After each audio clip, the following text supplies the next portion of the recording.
Hello दोस्तों, नमस्कार। मैं आपकी सुनैना मौर्य स्वागत करती हूँ अपने यूट्यूब चैनल पर। आप सभी लोगों के बीच बहुत ही प्यारा एक देवी माँ का पचरा गीत लेकर आई हूँ। आप लोग फुल आज करके सुनिएगा। अगर ये पचरा गीत आप लोगों को अच्छा लगे तो लाइक सब्सक्राइब ज्यादा से ज्यादा शेयर करिएगा और कमेंट बॉक्स में जरूर बताइएगा कैसा लगा।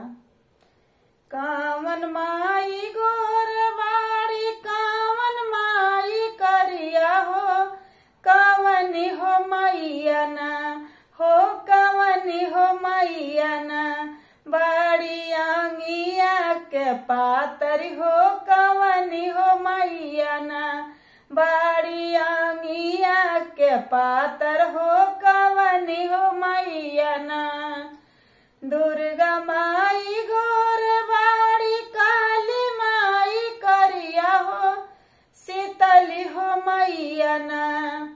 दुर्गा माई गोरवाड़ी काली माई करिया हो, शीतली हो मैया ना, बाड़ी आंगिया के पातरी हो, शीतली हो मैया ना, बाड़ी आंगिया के पातर हो, शीतली हो मैया ना, बाड़ी आंगिया के पातरी हो, शीतली हो मैया ना।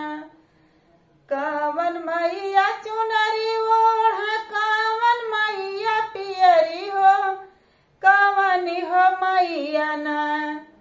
कावन मैया चुनरी ओढ़, कावन मैया पियरी हो, कवनी हो मैया ना।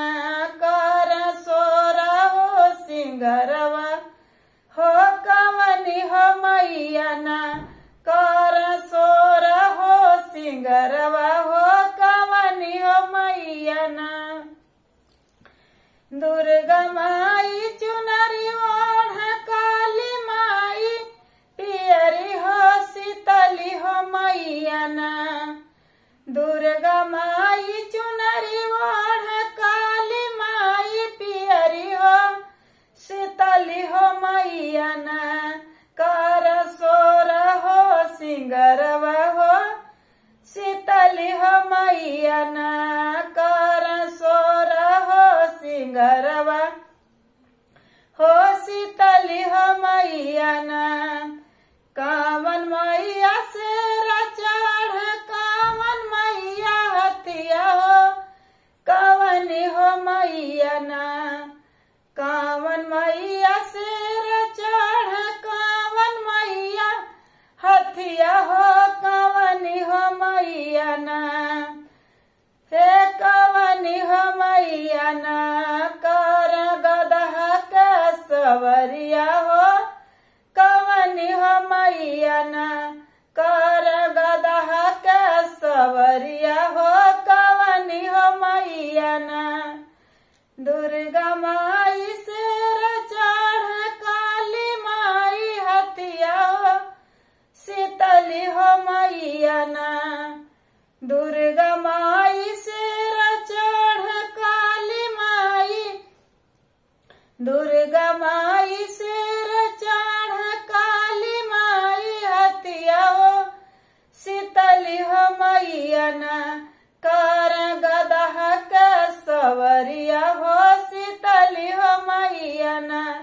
कर गदहा के सवरिया हो, शीतली हो मैया ना, बाड़ी आंगवा के पातरी हो, शीतली हो मैया ना, बाड़ी आंगिया के पातरी हो, शीतली हो मैया ना।